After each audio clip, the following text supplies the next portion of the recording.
பிரியமானவர்களே, இயேசு கிறிஸ்துவின் இணையற்ற நாமத்தில் உங்களை வாழ்த்துகிறேன். இந்த மன்னாற்றுடைய இந்த டெய்லி பாட்காஸ்டை கேட்கிற உங்கள் ஒவ்வொருவரையும் கர்த்தர் ஆசீர்வதிப்பாராக. 1 தீமோத்தேயு 2வது அதிகாரம் 5வது வசனம் இப்படியாய் கூறுகிறது: தேவன் ஒருவரே, தேவனுக்கும் மனுஷருக்கும் மத்தியஸ்தரும் ஒருவரே, எல்லாரையும் மீட்கும் பொருளாக தம்மை ஒப்பு கொடுத்த மனுஷனாகிய கிறிஸ்து இயேசு அவரே. இதற்குரிய சாட்சி ஏற்ற காலங்களில் விளங்கி வருகிறது என்பதாக. மத்தியஸ்த ஒருவரே, ஒன் மீடியேட்டர் என்ற தலைப்பின் கீழ் இன்றைய மன்னாவை தியானிக்கப் போகிறோம்.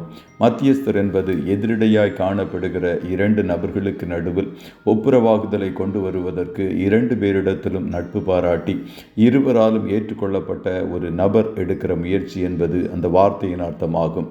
பிரச்சனைக்குரியவர்கள் தனிநபர்களாயும் இரு கூட்ட ஜனங்களாயும் அல்லது இரு தேசங்களாய் கூட காணப்படலாம்.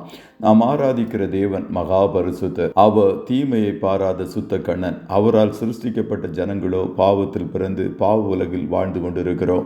நம்முடைய பாவங்கள் தேவனுடைய முகத்தை நமக்கு மறைக்கிறது. அவரோடு காணப்படுகிற ஐக்கியத்தை இழக்கும்படிக்கு செய்கிறது. பாவத்தின் சம்பளம் மரணம் என்று வேதம் கூறுகிறது. பாவம் சரீர மரணத்தையும் ஆவிக்குரிய மரணத்தையும் நித்திய மரணத்தையும் கொண்டு வருகிறது. பழைய ஏற்பாட்டு நாட்களில் மோசே தேவனுக்கும் ஜனங்களுக்கும் நடுவில் மத்தியஸ்தம் செய்கிறவனாய் நின்றான்.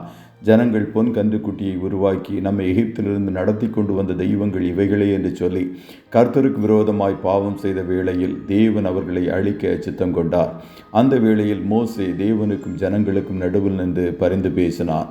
கோராகும் அவன் கூட்டத்தாரின் பாவத்தின் நிமித்தம் வாதை பாளையத்தில் வந்த வேளையில் பிரதான ஆசாரியனாகிய ஆரோன் தூபகலசத்தை எடுத்து பலிபீடத்தில் இருக்கிற அக்கினியை அதில் போட்டு செத்தவர்களுக்கும் உயிரோடு இருக்கிறவர்களுக்கு நடுவே மத்தியஸ்தம் செய்கிறவனாய் நின்றான். அப்பொழுது வாதை நிறுத்தப்பட்டது. புதிய உடன்படிக்கையில் இயேசு நம்முடைய மத்தியஸ்தராய் காணப்படுகிறார். இவரோ விசேஷித்த வாக்குத்தத்தங்களின் பேரில் ஸ்தாபிக்கப்பட்ட விசேஷித்த உடன்படிக்கைக்கு எப்படி மத்தியஸ்தராய் இருக்கிறாரோ அப்படியே முக்கியமான ஆசாரிய ஊழியத்தையும் பெற்றிருக்கிறார் என்று எபிரேயர் 8:6 எழுதப்பட்டிருக்கிறது. மோசே ஆரோன் அவர்கள் எல்லாரும் நம்மை போல குறைவுள்ள மனுஷர்கள். ஆனால் இயேசு ஒருவரே பாவம் அறியாதவர், குற்றமில்லாதவர், மாசற்றவர், பழுதற்றவர், பரிசுத்த தேவனுக்கும் பாவ மனுக்குலத்திற்கும் நடுவே நின்று மத்தியஸ்தம் செய்வதற்கு தகுதியானவர். வேறொரு நபர்கள் இனி நமக்கு தேவையில்லை. மனிதனால் நியமிக்கப்பட்ட எந்த புனிதர்களுக்கும் அதற்குரிய தகுதிகளும் இல்லை.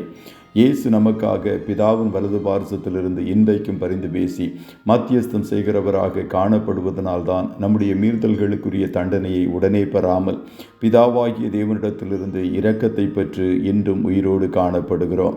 ஆகையால் தொடர்ந்து பாவங்கள் செய்யாதபடிக்கு பரிசுத்தமாய் ஜீவிக்க நம்மை அர்ப்பணிப்போம். கர்த்தர் உங்கள் ஒவ்வொரு வரையும் ஆசீர்வதிப்பாராக. ஜெபம் செய்வோமா?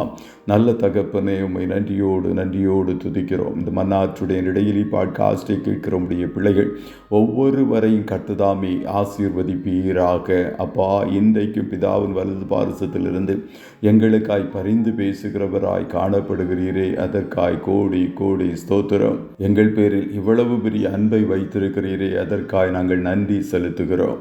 இன்றைய தினம் உம்முடைய பிள்ளைகள் கையிடுகிற வேலைகளை ஆசீர்வதியும், போக்கிலும் வரத்திலும் உடனிருப்பீராக. காரிய சுத்தியை உண்டு பண்ணும் என்று சொல்லி ஜெபிக்கிறோம். பிரியமானவனே, உன் ஆத்துமா வாழ்வது போல நீ எல்லாவற்றிலும் வாழ்ந்து சுகமாயிருக்கும்படி வேண்டுகிறேன் என்று எங்களுக்காய் வேண்டுதல் செய்கிற தேவன் உம்முடைய பிள்ளைகள் ஆவி ஆத்தும சரீரத்தில் வாழ்ந்து சுகமாயிருக்கும்படிக்கு உதவி செய்வீராக. ஆட்டுக்குட்டியானவருடைய இரத்தத்தின் பாதுகாப்பிற்குள்ளாய் ஒவ்வொருவரையும் கொடுத்து இயேசுவின் நாமத்தில் ஜெபிக்கிறோம் நல்ல பிதாவே. ஆமென்.